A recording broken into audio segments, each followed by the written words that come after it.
बुझी शम्मा भी बदल सकती है, तूफानों से किश्ती निकल सकती है। हो के मायूस यूं ना अपने इरादे बदल, क्योंकि तेरी किस्मत कभी भी बदल सकती है, क्योंकि तेरी किस्मत कभी भी बदल सकती है। जय हिंद साथियों, आज हम मैथ का प्रैक्टिस सेट लेकर आए हैं और जो प्रैक्टिस सेट हम देखेंगे, प्रैक्टिस सेट का पूरा निचोड़ बताएंगे आपको, एक एक क्वेश्चन का तोड़ बताएंगे और क्वेश्चन इतनी सरल तरीके से बताएंगे कि आप समझ सकते हो कि कितना सरल है। तो प्रत्येक क्वेश्चन के लास्ट, इस सेक्शन के लास्ट तक बना रहना है आपको। क्वेश्चन हम ऐसा बताएंगे कि सभी क्वेश्चन जो भी होंगे परीक्षाओं में आए हुए क्वेश्चन है और जो आने की संभावना है, महत्वपूर्ण संभावना है, उसे हम बताएंगे। क्वेश्चन है, 5 विद्यार्थी एक परीक्षा में 14, 12, 18, x और 20 अंक प्राप्त करते हैं। यदि समूह के औसत अंक 15 हो तो x का मान ज्ञात कीजिए। उसने x का मान ज्ञात करना है, औसत दे दिया है उसने दे दिया है कि कोई संख्या कितनी है, 14 है। 14, 12,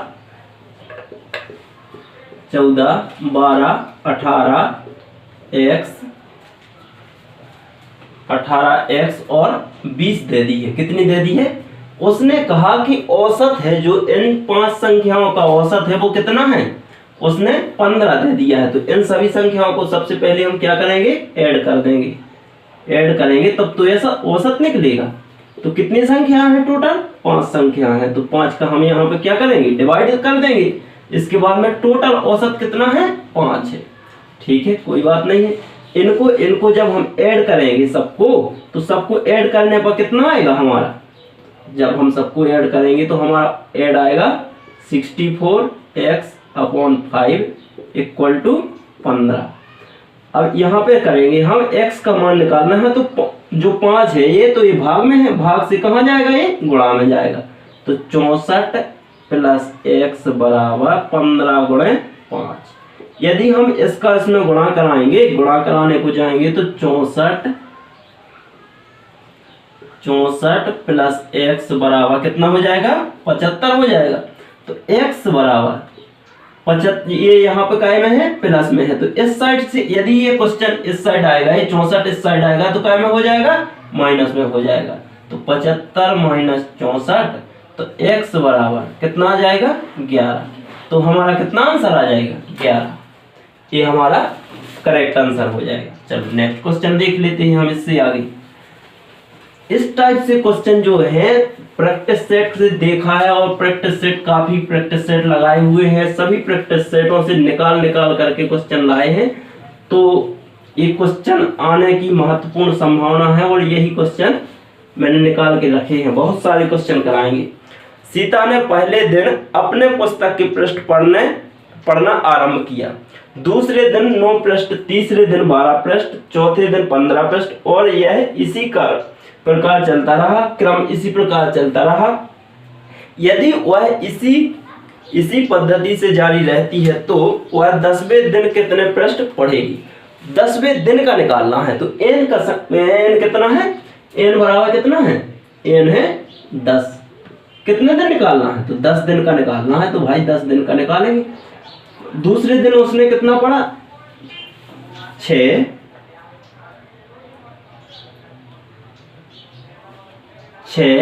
9, 12, 15 इस प्रकार से चलती गई और उसे डॉट डॉट डॉट करके कितने दिन का निकालना है, 10 दिन का निकालना है। तो हम सबसे पहले n की संख्या कितनी है, प्रारंभिक अंक कितना है, अर्थात ए बराबर कितना निकलेगा हमारा, 6 निकलेगा। d निकालना है, d यानी डिफरेंस। तो डिफरेंस कितना है हमारा, डिफरेंस हो जाएगा इसके बीच में कितना है डिफरेंस, तो कितने का है, 3 का है। तो d बराबर कितना निकलेगा, 3 निकलेगा। तो tn बराबर a + n - 1 × d। तो हमारा अब निकल आएगा आगे। a का मान कितना है, 6, तो हम 6 रख देंगे। n का मान कितना है, तो 10, तो 10 रख देंगे। -1 तो ये कर देंगे। d का मान कितना है, 3, तो 3, 6 और इससे 10 में से बन जाएगा तो कितना बचेगा, 9।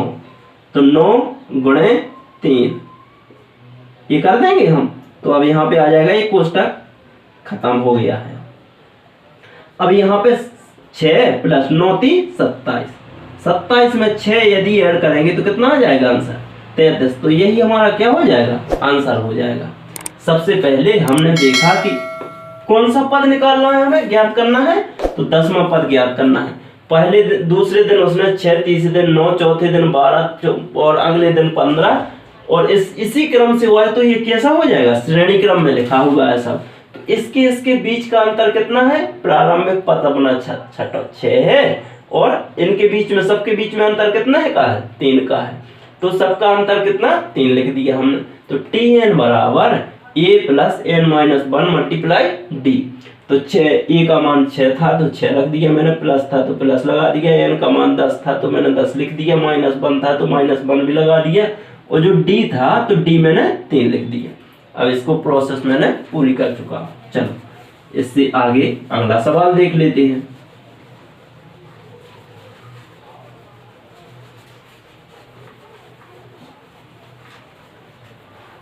अगला सवाल है 10 और 40 के मध्य अभाज्य संख्याओं की संख्या क्या है, संख्या क्या है। तो 10 और 40 के मध्य अभाज्य संख्याएं ज्ञात करना है, कितनी है 10 और 40 के मध्य अभाज्य संख्याएं होती क्या है, ऐसी संख्याएं जिनके गुणनखंड 2 हो, कितने हो 2 या स्वयं संख्या हो। जैसे मैं यहाँ पे कितना लिखूं 11 लिखूं तो ये किस से कटेगी, कितने 1 से कटेगी या तो ये स्वयं से कटेगी। तो कितने भागों में डिवाइड हुई 2 से। जैसे मैं 13 लिखूं तो ये कितने से 1 से या 13 से ही डिवाइड होगी। जैसे मैं 17 लिखूं तो ये 1 से और 17 से। यदि मैंने 15 लिख दिया यहाँ पे तो ये कितने कितने से, सबसे पहले 1 से, 3 से, 5 से, इससे 15 से भी। तो ये थोड़ी ना होगी। तो ये ऐसी संख्या होना चाहिए जिसके कितने मल्टीपल हो, कम से कम 2 हो। तो ऐसी संख्या क्या कहलाती हैं, अभाज्य संख्याएं कहलाती हैं। ऐसी संख्याएं अभाज्य संख्याएं कहलाती हैं। तो देखते हैं 10 और 40 के बीच में देखना है। तो सबसे पहले कौन सी होगी 10 है और 40 है, तो इसके बीच में चाहिए हमें, मिड पॉइंट पे चाहिए है। तो देखते हैं कि सबसे पहले 11, 10 से आगे कौन सी होगी 11, 11 के बाद 13, 13 के बाद 17, 17 के बाद 19, 19 के बाद 23, 23 के बाद 29, 29 के बाद 31, 31 के बाद 37।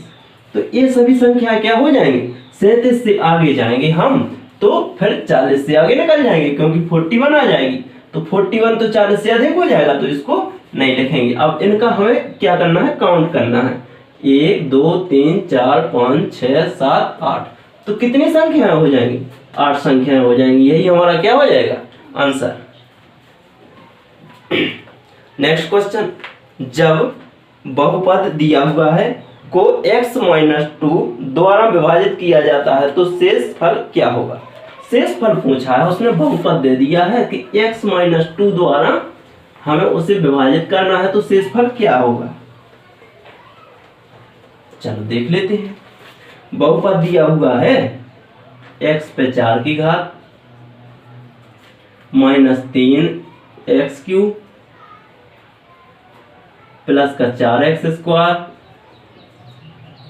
माइनस का 7x प्लस का 6। इसको किससे डिवाइड करना है तो x-2। यदि मैं इसको बराबर के रूप में लिख दूं, किसके रूप में लिख दूं बराबर के रूप में लिख दूं, तो x बराबर कितना आ जाएगा 2 आ जाएगा। यदि मैं सब जगह जितनी जगह x का मान कितना आ गया 2 आ गया, यदि मैं इस 2 को x के स्थान पर रख दूं तो क्या हमारा मान निकल आएगा कि निकलेगा। तो x को मैं x का मान मैं 2 सब x की जगह पे रख देता हूं। तो 2 पे 4 की घात यहाँ पे लगा दूंगा, यहाँ पे 3 -3 लिखा और 2 पे 3 की घात यहाँ पे लगा दूंगा प्लस 4 4 x² लिखा है तो x² 2 पे घात लगा देंगे 7, यहाँ पे 2 लगा देंगे, यहाँ पे 6। चलो देखते हैं 2 का यहाँ पे ये लिखा है 2 पे 4 की घात का मतलब होता है 2 गुणे 2 गुणे 2 गुणे 2, 4 जगह लिखा हुआ है गुणा में। तो इसका हम मल्टीप्लाई करेंगे 2 दूना 4, 4 दूना 8, 8 दूना 16। तो 16 यहाँ पे लिखा हुआ है। इसके बाद में माइनस लगा तो -3 अब 2 की घात 3 का मतलब होता है 8, तो 3 गुणे 8 प्लस 2 का वर्ग यानी 4, तो 4 गुणे 4 माइनस 7 गुणे 2 अर्थात 14 प्लस का 6। अब यदि मैं देखने जाऊं 8 3 24 ये हो जाएगा, 4 चौके 16 ये हो जाएगा, 14 प्लस 6।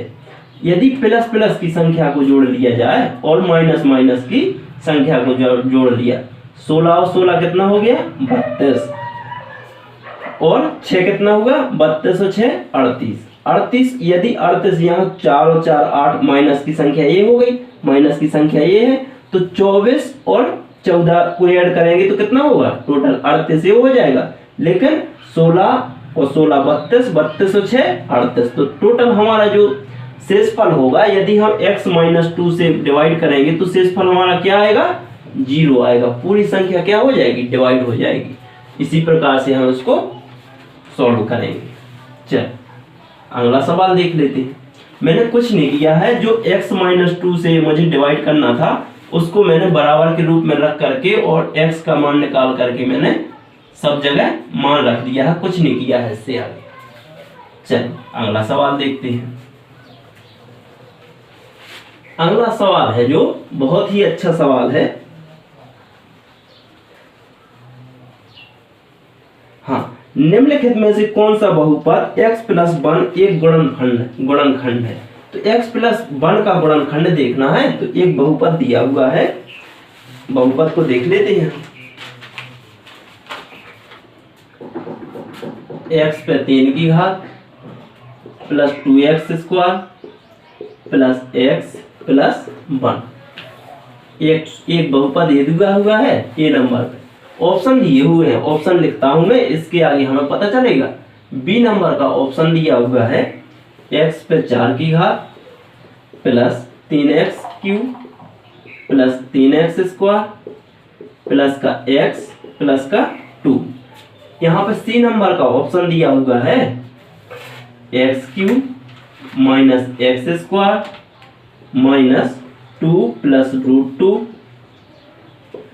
x माइनस 2 ये दिया हुआ है। और डी नंबर का ऑप्शन दिया हुआ है, उसे भी लिखे दे रहा हूँ, 3x पे 5 की घात plus 3x square plus 2x minus 2 ये दिए हुए हैं।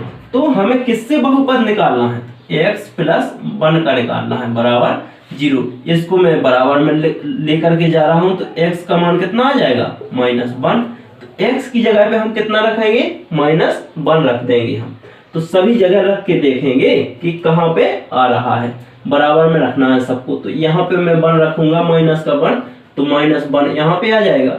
यहाँ पे रखूंगा तो यहाँ पे माइनस का 1, यहाँ पे प्लस का 1 होगा। प्लस का 1 का यदि 2 में मल्टीप्लाई करेंगे तो कितना आएगा 2 आएगा। यहाँ पे -1।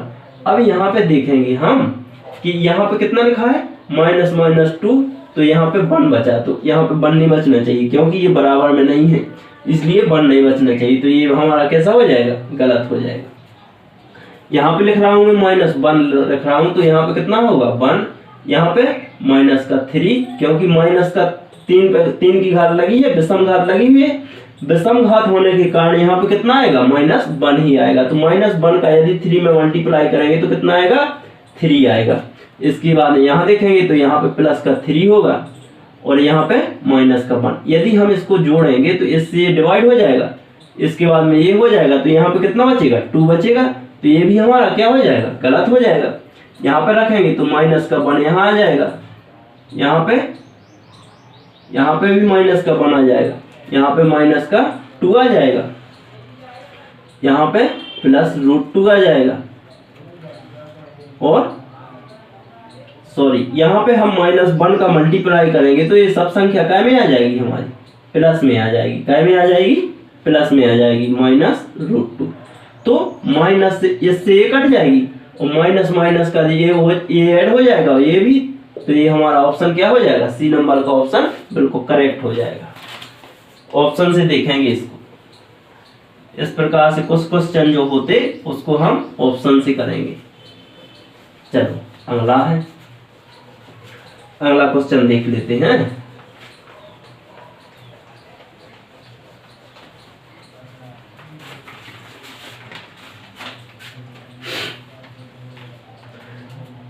नेक्स्ट क्वेश्चन दिया हुआ है √2 अपॉन √3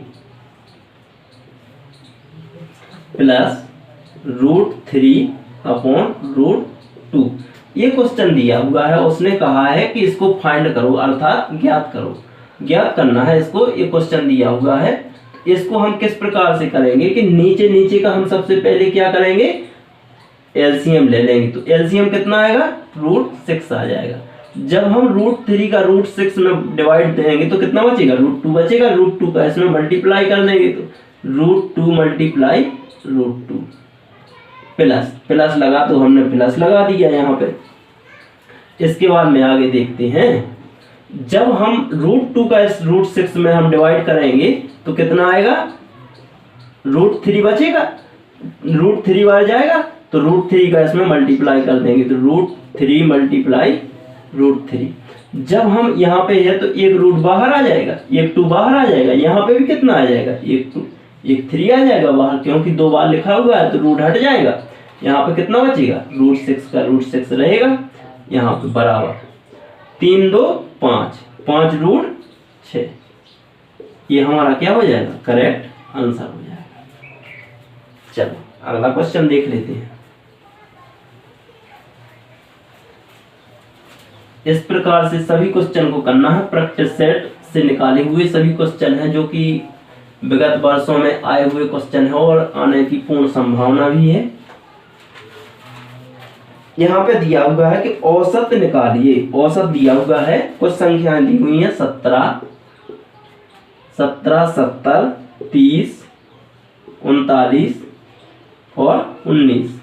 ये संख्याएं दी हुई हैं, कितनी संख्याएं हैं, 5 संख्याएं दी हुई हैं। इसका उसने क्या कहा कि औसत ज्ञात कीजिए। तो सबसे पहले इनको हम क्या कर लेंगे, जोड़ लेंगे सब, इतना ही दिया हुआ है। हाँ 9 दूना 18, 18 और 7 कितना होता है, 18 7 25, 25 की 5, हाथ की 2, 3 3 6 6 और 3 9 1 10। गलत तो नहीं हो गया, 3 3 6 7 3 10 10 और 5 15 16 17 17 आया। कितनी संख्या है, 5 संख्या है तो 5 का हम भाग दे देंगे तो कितना आ जाएगा, 5 3 15 और 5 25। यही हमारा क्या हो जाएगा, आंसर आ जाएगा। नेक्स्ट औसत, इसी प्रकार के सभी संख्याओं का योग बटे संख्याएं करना है अपन को कि कितनी संख्याएं हैं, तो सभी संख्याओं का योग करके कुल संख्याओं का भाग दे देंगे हम, तो औसत हमारा निकल आएगा। अगला सवाल देखते हैं।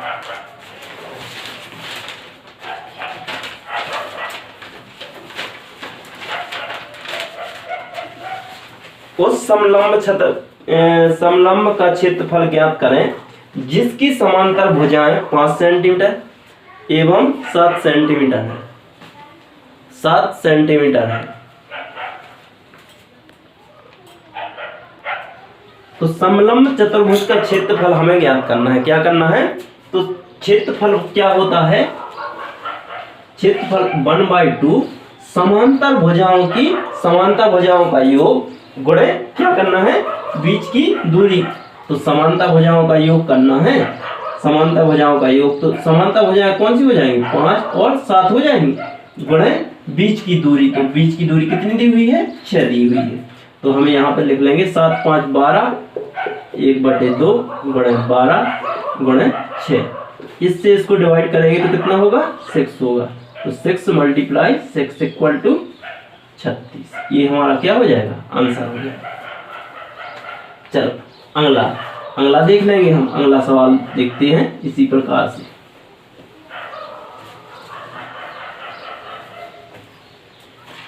एक पुरुष ने उसके पास की धनराशि का 20% कमा दिया। एक कोई व्यक्ति था, उसने कुल धनराशि का 20% क्या कर दिया, गंवा दिया। शेष धनराशि के 80% व्यय करते हैं। तो गंवा देना या व्यय करना एक ही बात है, कोई उसमें वो नहीं है, ठीक है। उसके पास कुल 80 रुपए शेष रहे हैं। प्रारंभ में उसके पास कितने रुपए थे, तो अभी उसके पास कितने रुपए हैं, 80 रुपए हैं। पहले उसने कितना गंवा दिया था, 20% गंवा दिया था, तो 100/80 कर दूं, कोई दिक्कत तो है नहीं है। इसके बाद में देखता हूं मैं कि 80% फिर उसने क्या कर दिया, व्यय कर दिया, तो कितना बचेगा उसके पास 20%। तो 80 से 80 कैंसिल और 20 पंचे 100, यहाँ पे 5 बचा, इसका मल्टीप्लाई कर दूंगा तो कितना आ जाएगा 500 रुपए। उसके पास प्रारंभ में कितने रुपए थे, तो 500 रुपए थे। कितने रुपए थे उसके पास प्रारंभ में, 500 रुपए की धनराशि उसके पास थी।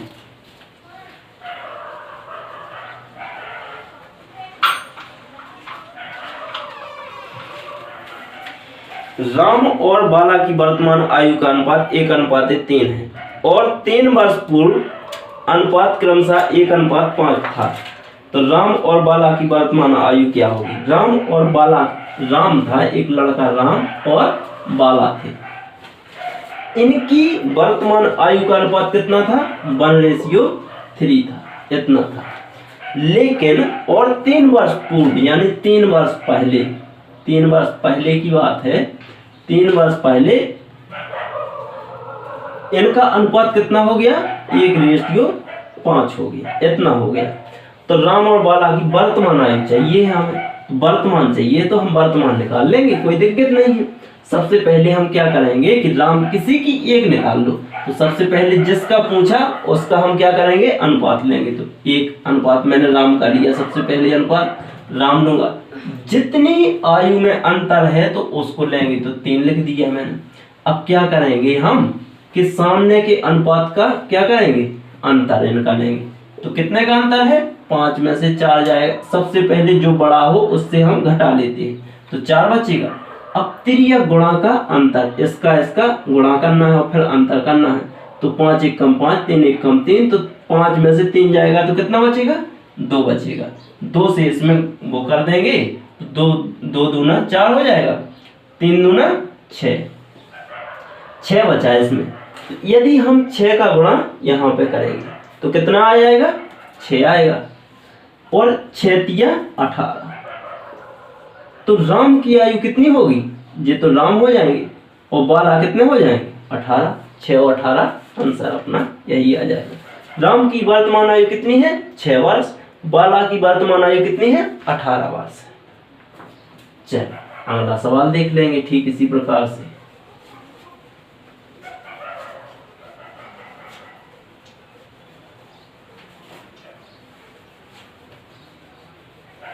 अगला क्वेश्चन होगा, ए बी की तुलना में 3 गुना कुशल श्रमिक है। जो 2 व्यक्ति हैं ए और बी है, जो ए बी की तुलना में 3 गुना कुशल श्रमिक है। चलो आगे क्वेश्चन को पढ़ते हैं। एक कार्य को खत्म करने के लिए ए बी से 40 दिन कम ले सकता है, तो दोनों एक साथ कार्य को खत्म करने में कितने दिन लेंगे। दोनों को कार्य करना है, तो उसने कहा है कि ए बी से 3 गुना कारगर है। तो भैया एक, यदि मैं 1 मानूंगा इसका, तो ये 3 मानना पड़ेगा मुझे, ठीक है। अब इसका जस्ट अपोजिट क्या कहलाता है, उसका समय कहलाता है। तो x इसका हो जाएगा और 3x इसका हो जाएगा। ये तो उसकी क्या है, क्षमता है, लेकिन ये इसका क्या हो जाएगा, समय हो जाएगा। लेकिन उसने कहा है ए बी से 40 दिन कम ले सकता है। जो a है b से 40 दिन, तो 3x तो हो जाएगा b का, लेकिन जो a है x b का क्या करेगा, 40 दिन कम लेगा। तो a इससे 40 दिन कम ले रहा कि नहीं ले रहा। चलो इसको 3x माइनस, ये इस साइड प्लस में है तो उस साइड का में जाएगा, माइनस में जाएगा। तो x बराबर 40, तो 3x में से x जाएगा तो कितना बचेगा, 2x। 2x बराबर कितना आ गया, 40। इसको मैंने डिवाइड किया तो x बराबर 20 आ गया। अब देखते हैं x का मान कितना आया, 20 आया, तो 20 का गुणा यहाँ कर देंगे, 20 का गुणा यहाँ कर देंगे, तो a का कितना आ जाएगा, 20 आएगा, और यहाँ पे 60 आ जाएगा। तो यहाँ पे a और b लिख लेता हूँ, 60 यहाँ पे और 20 यहाँ पे। इनका एलसीएम कितना आएगा, 60 आएगा। 60 का भाग 60 में देंगे, एक बार जाएगा, 20 का देंगे तो 3 बार जाएगा। अब उसने कहा कि दोनों व्यक्ति पूरा काम करने में कितना समय या कितने दिनों का काम करेंगे, तो ये एक दिन में कितना काम करता है, एक काम करता है। ये एक दिन में कितना काम करना पड़ता है, इसे 3 काम करना पड़ता है। तो टोटल काम कितना है, 60 है। लेकिन इनका कितना है, एक एक दिन का 3 और 1 4, तो 4 से हम क्या कर देंगे, भाग दे देंगे। तो 15 चौके 60, हमारा कितना आ जाएगा आंसर। 15 दिन में पूरा काम क्या कर देंगे, वो फिनिश कर देंगे। चलो अगला सवाल देख लेते हैं।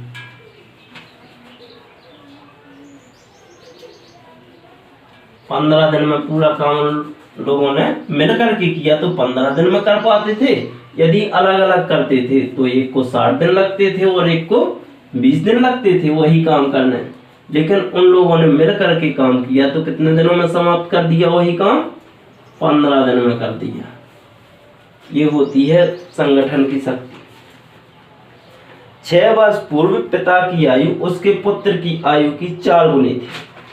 फादर थे और सन था। तो 6 वर्ष पूर्व फादर की आयु पुत्र की आयु की कितनी थी, पुत्र की आयु की 4 गुनी थी। तो इसका 4x मान लूंगा तो ये x मानना पड़ेगा मुझे कि यदि, हाँ ठीक है रहना, x ही मानना पड़ेगा। 6 वर्ष पश्चात, 6 वर्ष के बाद है, 6 वर्ष के बाद पिता की आयु पुत्र की कुल आयु की 54 वर्ष होगी। तो पिता की आयु 6 वर्ष बाद, तो इसको हम क्या करेंगे, इसको इस टाइप से नहीं लगाएंगे हम। यदि 4xa है तो x इसका सबसे पहले तो 4 गुना हो जाएगा पिता। लेकिन कब की बात की उसने, 6 वर्ष पहले की बात की थी। तो 6 वर्ष यहाँ पे सब में 6 जोड़ दें हम, तब तो वर्तमान आएगी। लेकिन 6 वर्ष बाद की कह रहा है वो, तो 6 और जोड़ना पड़ेगा। तो यहाँ पे कितना हो जाएगा, +6 यहाँ पे करेंगे और +6 यहाँ पे भी करेंगे। तो 4x प्लस यहाँ पे कितना हो जाएगा 12, और x प्लस यहाँ पे भी कितना हो जाएगा 12। लेकिन उसने कहा है कि दोनों की आयु कितनी है टोटल, तो वो 54 है, 54 है। तो यहाँ पे क्या कर देंगे हम, जोड़ लगा देंगे। तो 4 और 1 5, 5x, 12 ये है और 12 ये है, तो दोनों प्लस में है तो कितना हो जाएगा 24, x प्लस 24 बराबर 54। 5x बराबर, ये प्लस में है इस साइड आएगा तो क्या में हो जाएगा, माइनस में। तो 54 माइनस 24, तो 5x बराबर 0 से 0, तो 0, 3 5 में से 2 गया तो 3, 5 से इसे काटेंगे तो कितनी बार जाएगा, 6 बार जाएगा। x का मान कितना आ गया होगी, तो पिता की वर्तमान आयु निकालिए। तो पिता की वर्तमान आयु निकालना है तो सबसे पहले तो कितनी थी, 4x इसकी थी और इसकी थी, लेकिन 6 वर्ष पूर्व थी। तो यहाँ पे क्या करना पड़ेगा, हमें 6 वर्ष जोड़ना पड़ेगा, तब तो पिता की वर्तमान आयु ज्ञात होगी। तो 6 चौको 24, 24 और 6 कितना हो जाएगा 30। तो पिताजी कितने वर्ष के थे, 30 वर्ष के। और पुत्र कितने का होगा, तो कितने का हो जाएगा, 6 और 6 12 वर्ष का उसका पुत्र हो जाएगा। यदि 3 4 5 6 7 8 9 10 11 में से 3 संख्याएं इस प्रकार चयन की जाती हैं कि उनका योग 25 हो, तो इस समुच्चय में संभावित महत्तम संख्या क्या, संभावित महत्तम संख्या अर्थात बड़ी से बड़ी संख्या क्या है, बड़ी से बड़ी संख्या ज्ञात करना है हमें। तो हम देख लेते हैं बड़ी से बड़ी संख्या कितनी है। 3 4 5 6 7 8 9 10 और 11 तक दिया हुआ है। इनका योग कितना होना चाहिए, टोटल 25 होना चाहिए। इनका योग कितना होना चाहिए, 25 होना चाहिए। यदि मैं 11 10 कितना होगा 21, 21 में यदि कितना जोड़ दूं, 4 जोड़ दूं तो कितना हो जाएगा 25 हो जाएगा। यदि 11 9 और कितना जोड़ दूं, 11 9 20 और 5 जोड़ दूं तो 25 हो जाएगा। यदि इसी प्रकार से संख्या लेकर कौन सा कॉमन ले रहा हूं मैं, 11 ले रहा हूं, तो संख्या कौन हो जाएगी, महत्तम संख्या 11। तो हमारा आंसर क्या आ जाएगा, 11 आ जाएगा। चलो अगली संख्या देख लेते हैं। यदि x प्लस, इसको रख कर दूं पहले,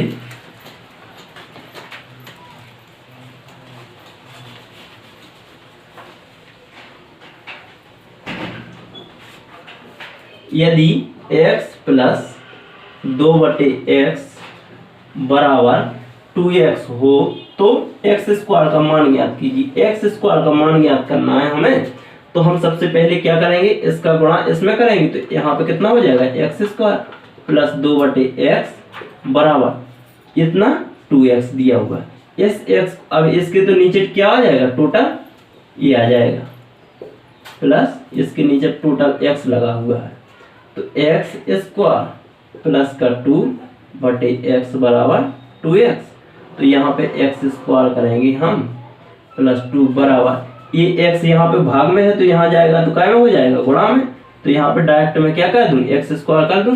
यहाँ पे x स्क्वायर सिंगल है, यहाँ पे 2x स्क्वायर लिखा हुआ है, तो यदि मैं इसको इस x स्क्वायर को इस साइड लाऊंगा तो 2 बराबर 2x square minus x square, 2x square में से x स्क्वायर चला जाएगा तो कितना बचेगा, x स्क्वायर बराबर कितना आ जाएगा, 2, तो 2 हमारा क्या हो जाएगा, करेक्ट आंसर हो जाएगा। क्या हो जाएगा, करेक्ट आंसर।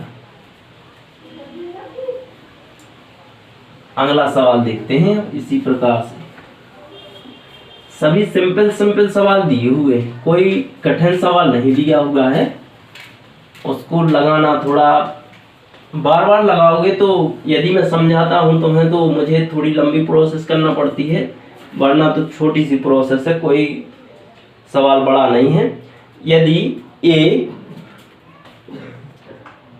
7 6 4 b 7 ये सभी संख्या कैसे 9 से डिवाइड हों, तो यहाँ पे दिया हुआ है विभाज्य हो तो ए बी का अल्पतम मान क्या है, a प्लस बी का अल्पतम मान क्या है, तो यहाँ पे देना है, यहाँ पे देखना है कितने से डिवाइड होना है, 9 से डिवाइड होना है।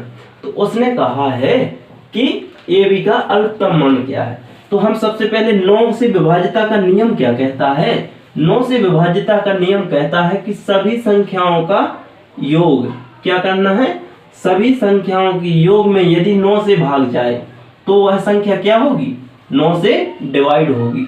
तो हम सभी संख्याओं को क्या करेंगे, सबसे पहले जोड़ेंगे, 6 4 10, 10 और 14 कितना होता है, 24 होता है।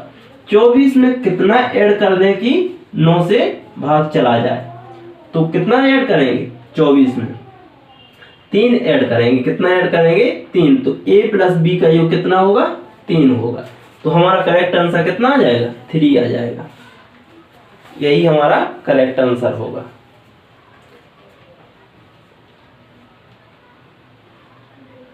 हाँ, यदि दो संख्याओं का महत्तम समावर्त, जो महत्तम समावर्त है वो 25 दिया हुआ है, महत्तम समावर्त 25 है, तो निम्न में से कौन सी वह संख्याओं का युग्म नहीं हो सकता।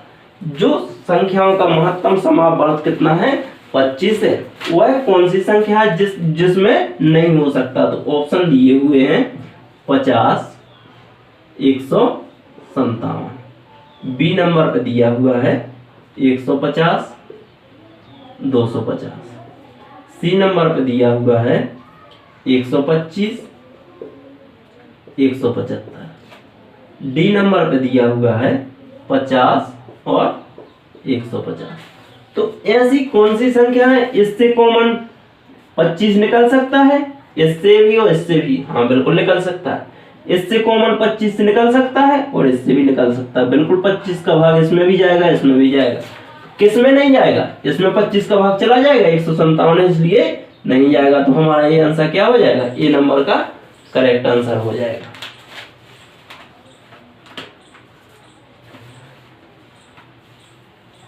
वह घड़ी की कीमत 450 रुपए है, एक घड़ी है उसकी कीमत कितनी है, 450 रुपए है, वह फिर 30% बढ़ जाती है। 450 रुपए पहले थी, लेकिन अब वर्तमान समय में क्या हो गई है, उसकी कीमत बढ़ चुकी है, कितनी बढ़ चुकी है, वो 30% बढ़ चुकी है, बढ़ जाती है। घड़ी की नई कीमत क्या होगी, तो नई कीमत देखना है कि कितनी हुई है, बढ़ने के बाद की कीमत कितनी हुई है, बढ़त कितनी गई है। तो पहले कितनी थी, 450 रुपये थी, लेकिन अब क्या हो गई, वो बढ़ चुकी है। तो बढ़ने के बाद अब कितनी हो गई है, इतनी हो गई है। कितनी बढ़ चुकी थी, 30% बढ़ चुकी थी। तो 30% यहाँ पे बढ़ा दी, 2 जीरो से 2 जीरो, और यहाँ पे 13 पना 65 की 5, 5 की 6, 13 चौको 52, 52 6 58, तो कितनी हो जाएगी, 580 रुपए बढ़ी हुई। पहले कितने की थी, 450 की थी, लेकिन अब वर्तमान समय में कितने की है, 585 रुपए की, क्योंकि बढ़ चुकी है उसकी कीमत। प्रत्येक चीज अब लॉकडाउन के बाद अब बढ़ चुकी है, इसलिए अब वही रेट पर नहीं मिल पाएगी आपको।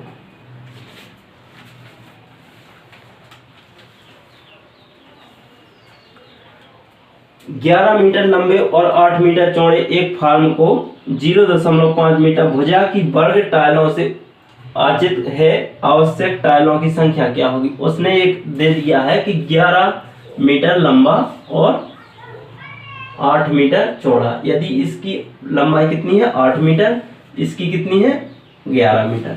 अब इसमें कुल टाइलें कितनी लगेंगी, कितने कितने की टाइलों की लंबाई होगी, इतनी है, नहीं इतनी, सॉरी इतनी दी हुई है। टाइल्स की लंबाई कितनी है, 0.5 मीटर, इतनी दी हुई है। तो हमें क्या करना है कि सबसे पहले 11 गुणे 8 इसका क्षेत्रफल लगा देंगे, और इसका भी निकालना है, तो हम इसको भी लिख देंगे, वर्ग में निकालना है सभी, तो इसका भी वर्ग लगा देंगे, 0.5, 11 8 88 बटे 5 25, 0.25। यदि हम यहाँ से क्या हटाएंगे, दशमलव हटाएंगे, तो ऊपर कितने का गुणा करना पड़ेगा हमें, 100 का। तो 25 चौके 100। अब क्या करेंगे, 4 का गुणा 8 में, तो 8 चौके 32 की 2, हाथ की आ गई 3, 8 चौके 32 और 3 कितने होते, 35, 352।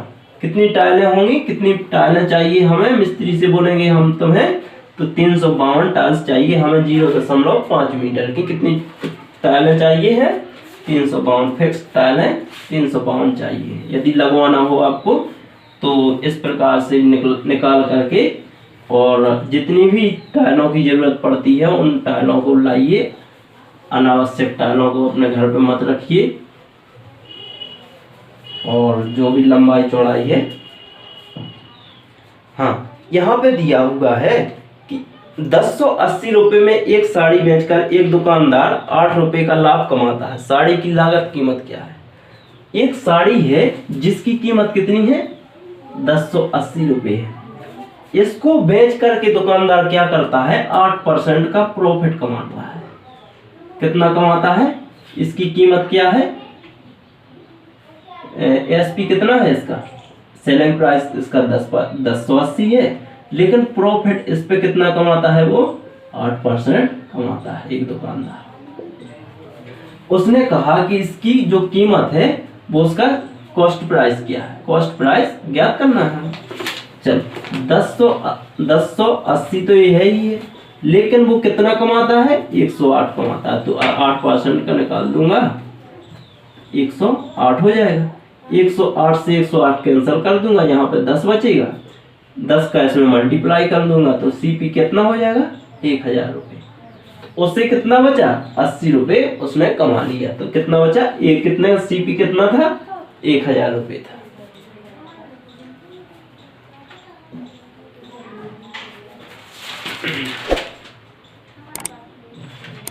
आज के जितने भी क्वेश्चन थे सभी हो चुके हैं। इससे आगे के क्वेश्चनों के लिए अगला सेक्शन, यदि ये अच्छा लगा हो तो आप लोग कमेंट बॉक्स में